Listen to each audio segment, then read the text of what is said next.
So I joined a competition for the second time around. I thought I was super welcome. Kasi I joined naman before and I placed in a good position. Pasok lahat, inclusive, ganyan-ganyan. Tapos malalaman ko na panalo ako, tapos hindi pala. Kasi dahil trans lang ako. Yun lang yun. So from the very beginning, talo na ako. Asan ang inclusive doon? Bakit niyo ako pinasali on the first place? At teka lang, magsimula na tayo kasi Enjoy! baka maging black din yung hair mo. To make it clear, siguro panahon na para sabihin, no? Oo, dinisqualify nila ako. Hindi lang sila nauna ako. So we'll start muna with the we have to deep cleanse muna your hair. Syempre with all the build up, Yes. yung mga products na Cleanse everything. you need cleansing. Pati kaluluwa ko. Demon chest. Okay. Slowly. Umabot po tayo ng finals, di ba? Nandito na ako, already na ako. Tapos marinig ko, disqualify ako. At pag pumunta pa rin ako doon, ipapasara yung pageant. Anong ginawa ng mga kapwa ko kandidata doon? I did that and I resigned because it's not only my dream who's gonna be crushed, it's also my sisters. And if I could sacrifice for women and for these people, I would do so because I know that I could find another path that would fully welcome me and accept me for who I am. Ate, alam ko namang hindi ako mananalo. Sino bang trans ang mananalo sa Pilipinas? Impossible. Alam ko na sa sarili ko, the moment na tumungtong ako dyan, hindi ako mananalo. Pero kailangan ko siyang gawin kasi walang magbabago kung hindi ko gagawin. So mga kapolitika, inyo na naman pong napanood itong isang rant dito na nakita natin sa mundo ng social media. So pinag-uusapan rin po ito at marami ang mga netizen na napakomment dito sa kanyang sentimiento na naglabas siya ng kanyang saloobin dito sa mga beauty pageants sa Pilipinas. Kasi yung tinatawag nga natin, di ba, na inclusivity, ito yung continuation natin doon sa ating napag-usapan sa naunang video doon sa isang trans na gustong sumali dito sa Miss Universe Philippines at sa Miss Universe Australia, pero ilang beses na nga po siyang na-reject. So ngayon naman is meron na naman pong nag-grant dito at nakita natin itong video. Hindi ako familiar mga kapolitika kung sino itong nagsasalita at sino itong naglalabas ng kanyang saloobin dito sa internet na kung saan ay gusto niyang baguhin yung kultura, yung norms pagdating sa beauty pageant. So ilang beses na po tayong nagbigay ng komentary at ng ating diskusyon patungkol sa mga ganitong usapin mga kapolitika na gusto natin yung pageant is a celebration of women. Pero paano nga maging celebration ng women yun pag halo-halo yung yung mga sumasali doon, di ba? Kasi recently lang is nagkaroon rin ng mainit na diskusyon dito sa mundo ng social media, yung usapin na trans women are not women. So they are men actually base doon sa numero ng kailang chromosomes kasi science na mismo yung nagpapatunay. So dito naman sa sa itong nag-grant dito sa social media na kung saan ay alam niya na hindi siya mananalo pero wala daw mangyayari pag mag-ano na lang siya, tumahimik na lang daw at hindi daw baguhin yung natural na landscape ng beauty pageant. So yung maging reaction ko naman is ganun pa rin, wala pa rin pinag-iba mga kapolitika. Ang gusto natin pag beauty pageant ng mga women ay dapat exclusive lang talaga sa women. So ilang taon na rin itong pinag-uusapan at pinagdidebatehan yung pagsasali ng mga ibang gender dito sa, for example na lang sa Miss Universe, sa Miss Grand at sa iba't ibang mga beauty contest. Except na lang siguro doon sa mga sa mga traditional na mga beauty contest like itong Miss World, itong Miss Sopra, itong Miss Earth dahil exclusive talaga sila.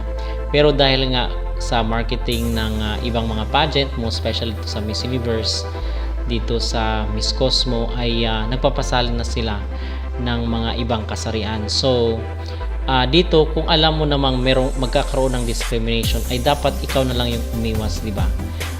Instead na ipagsisiksikan mo, pipilitan mo yung sarili mo doon kung hindi ka tanggap. Kasi nga, instinct na yan sa atin.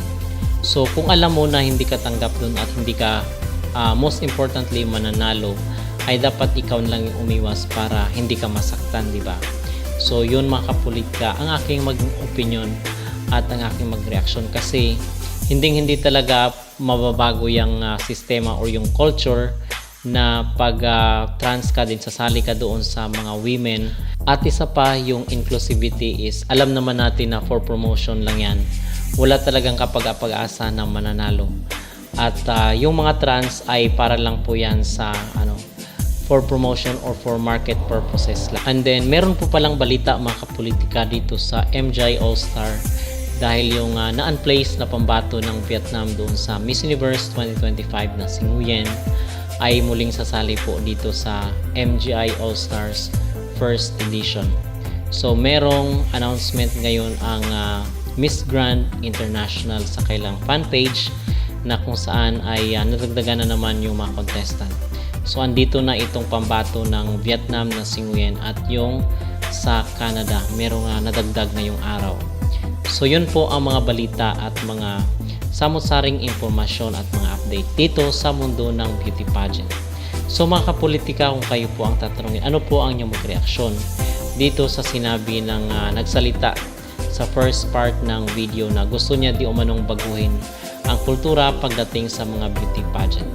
Mag-comment down below at huwag kalimutang mag-like at mag-subscribe na rin kayo para updated kayo sa ating mga latest issue. Sorry na, ang kaya nyo lang mahal ko tayo. It's a Makotoro.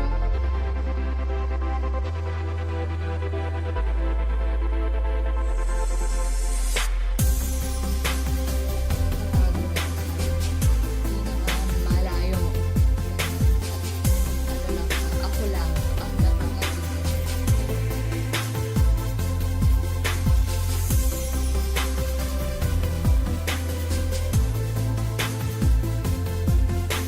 Pero mapakita ko sila. Uy, nag-aabang sila. Nag-screen record na. Bili mo na kayo. Check ko nga. Ano ba yan? 9 items, 12 pa lang. Bili mo na kayo. Help nyo na. Parang nahanap ko yung video. Did you like the gift I sent you?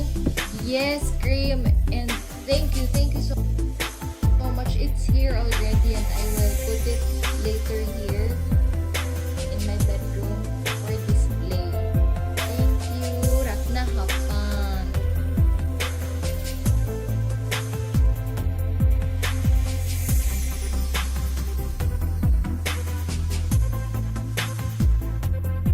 Ako hinahanap ko yung video. Bili na kayo. I think naka-live din yung mga bossing ko from Honest Blue and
dagdag ha. Sinacharot niya ako. Sa letrang C, charotera!